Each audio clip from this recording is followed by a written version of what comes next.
Hi there, my name is Shane O'Brien McDonald, and this is bonus episode number 14, and it's about soba, how to read a soba menu. Now, last time we were in the Ebisu station in central Tokyo, and I was talking about a restaurant that was in the station itself and very affordable. Well, this time I want to show you the other side of the coin. If you walk out the east exit, you go down the escalator, and around the corner here, there's another soba restaurant. There's soba restaurants everywhere. This is just one I just happened to pick out randomly, just around the corner here, and it's basically called Shodai.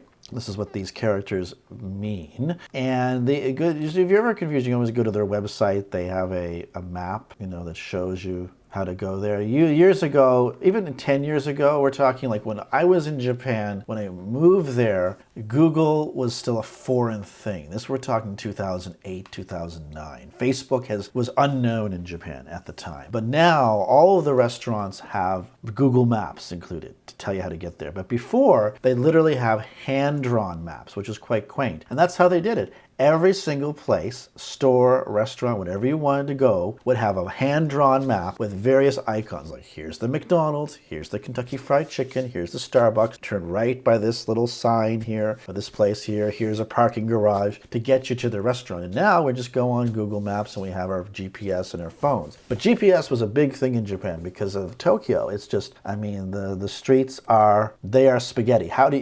It took me months, maybe years to navigate this neighborhood. And I lived here, So it's very important to know that, don't be afraid to use Google Maps to find places and follow the instructions. Don't be a hero when you go to Tokyo. Other Japanese cities, not so bad.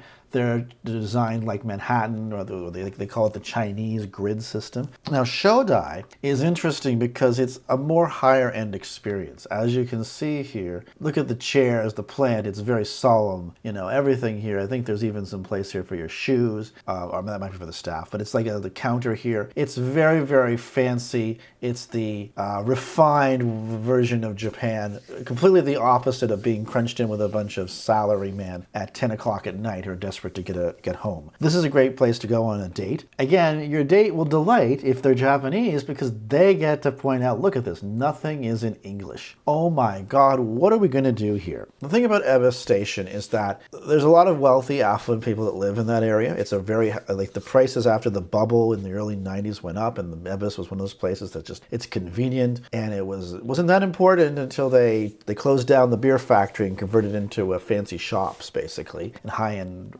apartment buildings. But this area here also is a place with a lot of restaurants and izakayas, so people go to Ebisu to eat out and meet people because it's central. You can get anywhere. If you have a friend who lives in Chiba, the eastern suburb, you can meet them, and then they can go back to Yokohama, which is in the west, and you're not. It's basically a place right in the middle. And now with this particular restaurant, I'm not going to go into too much detail because, one, your Japanese translator friend can help you. But here's the thing. Look, no English and no pictures. So that's a clue that they're not expecting too many foreigners. And they're also, when you don't see pictures, it also implies that people can read, which again, until recently, was not something that was universal in a lot of these countries. Japan, of course, probably a lot sooner, probably the beginning of the 20th century. But even in China, it was not common to read these kind of characters until the 70s and 80s. So, and they're also very hard to read. So being able to read anything in Japanese, especially if it's a specialized vocabulary, is a skill. That's why you often see Japanese people with these they look like calculators. From the 1980s, those old-fashioned little memo things for yuppies. Well, they're actually electronic electronic dictionaries, and they're necessary if you're a Japanese student going to university because the kanji is just so complex. It's very hard to know what you're supposed to be reading. I'm not very good at this. I can basically understand, but I'm going to be asking the staff, Now, this just means seasonal. That's all it means. So it's a seasonal side dishes or appetizers. Ohitashi is what they call it here. So this is like the seasonal ohitashi. But there's other things here. This is like basically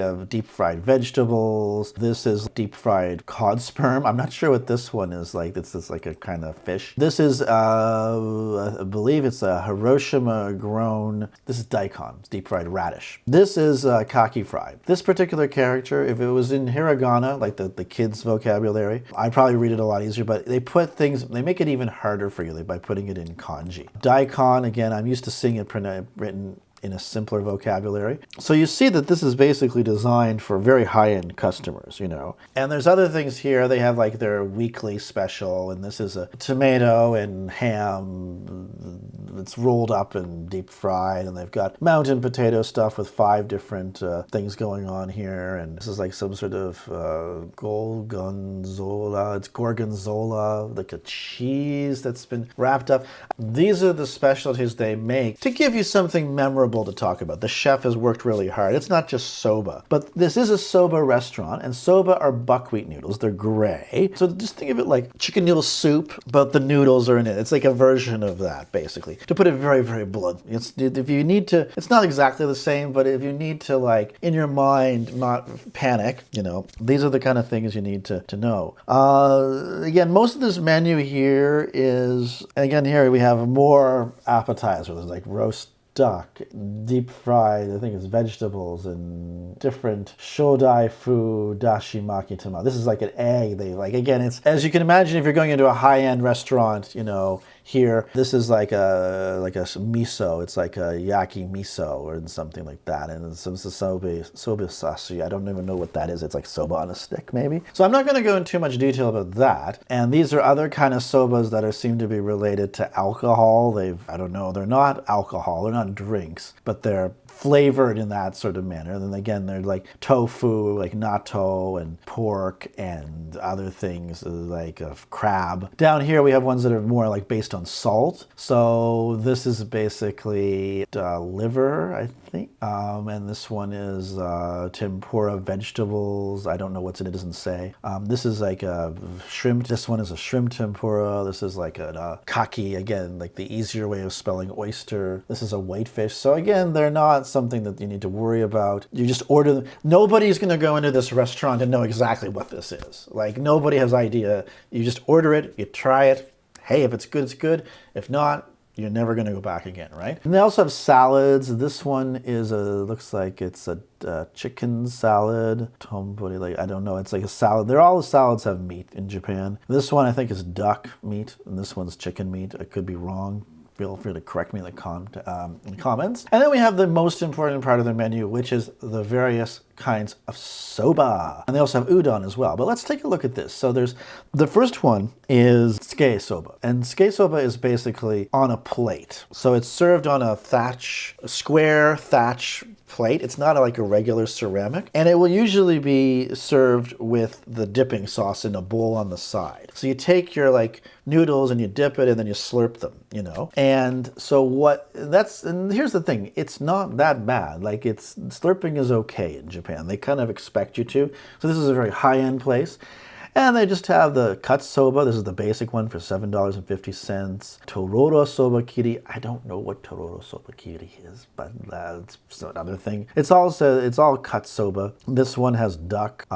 This says 10, so I'm assuming it's like a tempura included with it too. Duck eggs, I believe. So what you'll get is you'll get your square plate, the traditional thatch plate, the soba on top of it. It's hot. You'll get a hot bowl of soup, and you'll get, in addition to that, depending whether you order, you can do by itself or with other things, with like duck or tempura or duck eggs. Down here we have the bukkake soba, and this is just cold soba. So it's soba that's in a cold broth, and I haven't really tried it myself, but it is relatively fancy. I don't know what mujina is, but I know that this is an avocado tofu sauce, this one here, the second one. I guess muji means plain, so I'm assuming this is just plain bukkake soba. So muji means there's nothing in it, just that in the soup. And this one has avocado. This one has ikura, which is a salmon roe. Below it we have, this is shrimp and pieces of vegetables shredded up and added on the side. From June until September,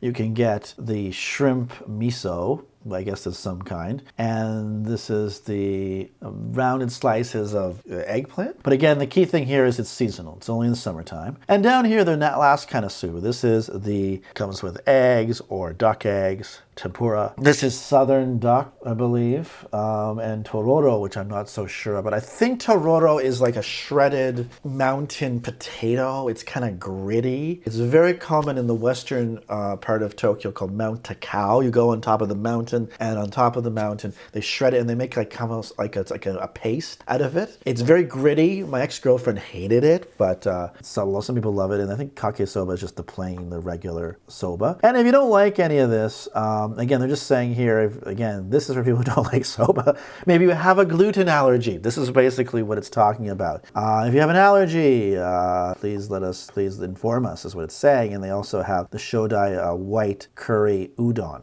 So again, maybe it's less allergenic. And they also have an udon. This is a cold udon. It's mentaiko. Mentaiko is pollock roe.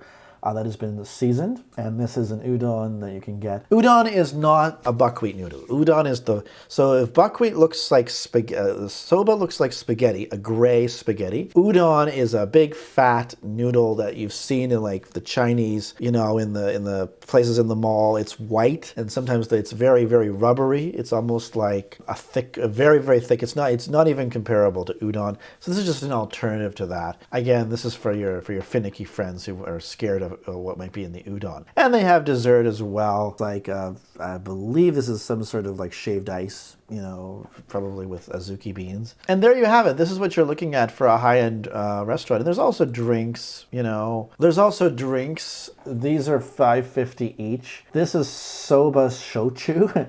And you can see Fukuoka, Miyazaki, Nagano as well. Sorry, I almost thought it was Nagasaki.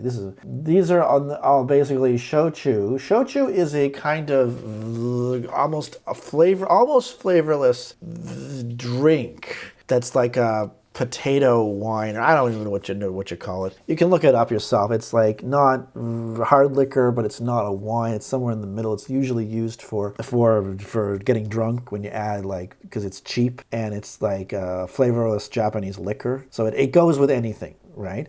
Now, these ones I do not know. I've never tried. This one is obviously based with soba. This one's on yamaimo.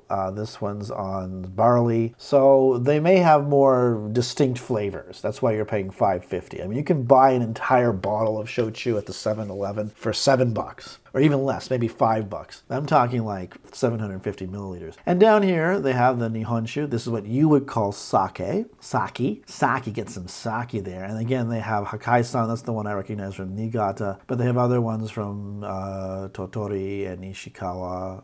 Oh, sorry, Tottori? No, it's not Tottori. I'm terrible with my kanjis for the outsider places. Akita, and they also have a sake of the day. Again, these ones are a higher price. They have wine.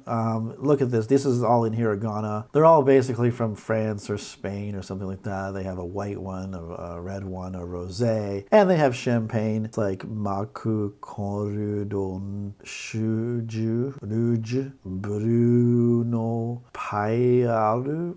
$100. I don't know. Yeah, I only know Dom Perignon and Veuve Clicquot demi-sec, so I'm an unsophisticated peasant. But I'm sure if you're willing to pay $100 at a restaurant for a bottle of champagne, let's hope it's pretty good. And down here, of course, you have all kinds of other things. Regular draft beer, small and large, and you've got this Dry Zero, which is another one, and whiskey sours, Kashi sour. These are all cocktails. And of course, you can get like Coca-Cola, oolong tea, orange, like Fresca. I don't think they have orange crush in Japan. Green tea, ginger ale, grapefruit juice. And that's basically a guide to the high end here. So hopefully you found it entertaining and useful, and it will make you a little less panic-stricken to know the different types of soba that are out there. Again, this is just one restaurant. The problem is we think of chicken noodle soup. There's only one kind of chicken noodle soup. It's Campbell's. It's in a can. But in Japan, they took their chicken noodle soup and they just went wild. And every city has a different kind with a different way of preparing it. That's all you got to think about. And it's a culinary adventure. And most Japanese people probably haven't even tried it either. So think if you take your Japanese date to this place and they're just going to be impressed. So until next time, sayonara.